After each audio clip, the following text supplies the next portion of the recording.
Science in our daily life, दैनिक जीवन में विज्ञान। जैसा कि हम सब जानते हैं कि हम साबुन का प्रयोग विभिन्न कार्यों के लिए करते हैं, जैसे नहाने के लिए, कपड़े धोने के लिए इत्यादि।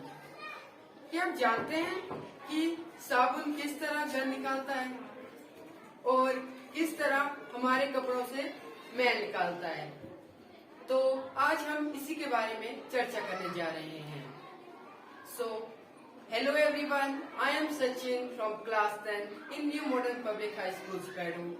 Today I am here to present my presentation about mechanism of cleaning action of soap.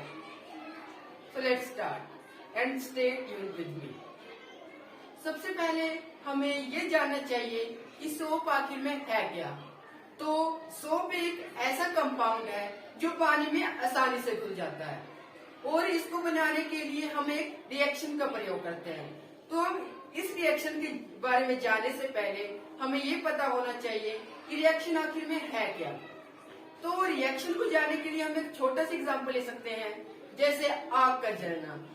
जब हम आग जलाते हैं तो हमें लकड़ी का प्रयोग करते हैं और ऑक्सीजन की प्रेजेंस में हम आग जलाते हैं, और आग जलाने के बाद हमें लकड़ी से ऐश की फॉर्म में और गैसेस की फॉर्म में कुछ न कुछ प्रोड्यूस होता है, जिसे हम सिंपल लैंग्वेज में रिएक्शन कहते हैं। तो सोप को बनाने के लिए उसी तरह रिएक्शन का प्रयोग किया जाता है। वो रिएक्शन है सपोनिफिकेशन रिएक्शन। सपोनिफिकेशन रिएक्शन के नाम से हमें पता लग रहा है ये सोप से रिलेटेड है। और सपोनिफिकेशन रिएक्शन के लिए हमें कुछ मटेरियल चाहिए होता है, जैसे sodium hydroxide and potassium hydroxide. Sodium hydroxide या पोटेशियम हाइड्रोक्साइड दोनों में से हम कोई भी हाइड्रोक्साइड ले सकते हैं और हमें इसे रिएक्ट करवाना होता है वेजिटेबल ऑयल से। इसके लिए हमें इन दोनों चीजों की जरूरत होती है। तो चले हम अब जानते हैं कि सपोनिफिकेशन रिएक्शन आखिर में है क्या। तो सपोनिफिकेशन रिएक्शन में हम ईस्टर को रिएक्ट करवाते हैं किसी भी स्ट्रॉन्ग बेस के साथ। तो ईस्टर का फॉर्मूला होता है CH3COO C2H5। हम इसे किसी भी स्ट्रॉन्ग बेस के साथ रिएक्ट करवाते हैं और हमें क्या प्रोड्यूस होके मिलता है? अल्कोहल और सोप। हमें अल्कोहल एंड सोप हमें इस रिएक्शन के बाद प्रोड्यूस होके मिलता है। जनरली सपोनिफिकेशन रिएक्शन में हम sodium hydroxide, potassium hydroxide and vegetable oil, caustic soda इत्यादि का प्रयोग करते हैं। तो चलो अभी जानते हैं कि आखिर में सोप मॉलिक्यूल का स्ट्रक्चर कैसा होता है। तो सोप मॉलिक्यूल में जनरली 2 एंड्स होते हैं। ये 2 एंड से मिलकर बना होता है।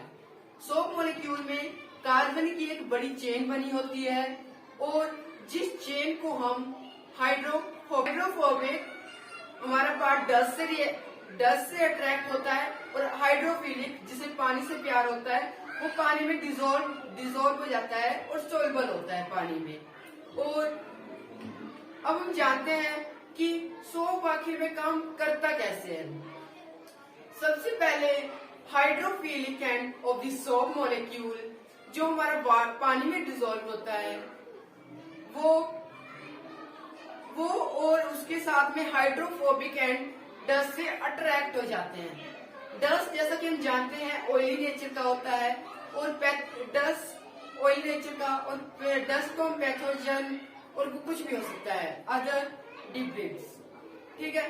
और जब हम किसी भी डर्ट में पानी के साथ सोप को डालते हैं तो हमारे सोप के मॉलिक्यूल क्या होते हैं?